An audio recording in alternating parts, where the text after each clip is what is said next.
7,316.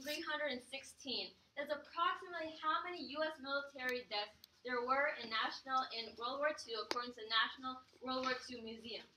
Hello, everyone. My name is Lena Daniel, and today I would like to tell you the not-so-famous story of Desmond T, a famous World War II hero. His beliefs set him apart. Before he joined the Army as a Christian, during his year of training as a conscientious objector, and then in the heat of the battle when he received his Congressional Medal of Honor. Now, the reason why I want to share this topic with all of you is that I am a Seventh-day Adventist Christian, and he is also a Seventh-day Adventist Christian, and his life story really had an inspiration on me.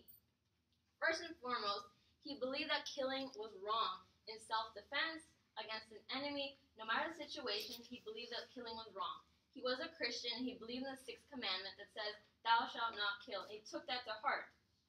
In contrast, in a study conducted by Aaron Norzeon and entitled "Belief in Supernatural Agents in the Face of Death," he says that most North Americans will only seek a religion or a God in times of divine intervention or disasters or times of fatality or mortality. They usually aren't praying or seeking after God in everyday life span.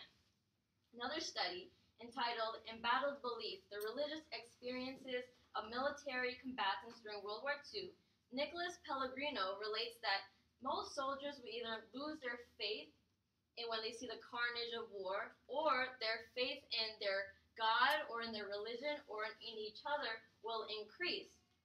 Now, when Desmond T entered into the Army, he held on to his beliefs of not killing. He entered in as a conscientious objector, which means that he did not have to hold on to a weapon at all. In the documentary, The Conscientious Objector, filmed in 2004, he relates that many of his commanders and fellow soldiers actually made life very difficult for him.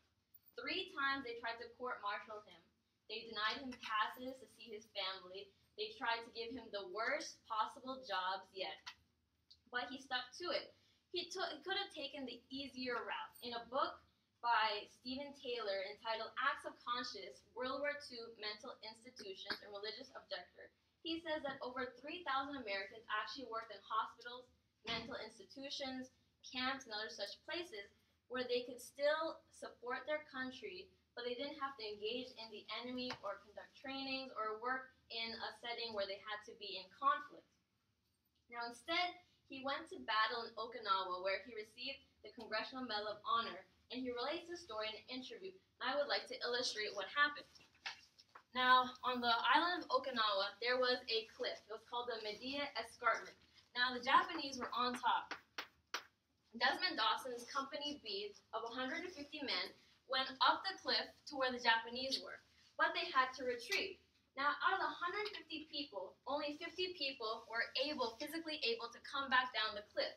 The rest of the 75 to 100 people actually were mortally wounded at the top of the cliff. Now, Desmond T, under enemy fire and in a duration of 12 hours, dragged all of his 75 men 100 to 125 yards to the edge of the cliff and carried them all the way down to the bottom of the cliff where his men were going to be helping him. Now, in a study, the Medal of Honor, Combat Orientation, the Latent Role Structures in the United States Military, Dr. Blake and Butler say that usually soldiers who receive Medal of Honor will receive these Medal of Honors after their death because they have sacrificed their lives to save their comrades. In contrast, Desmond T actually survived this encounter and finished the war as well.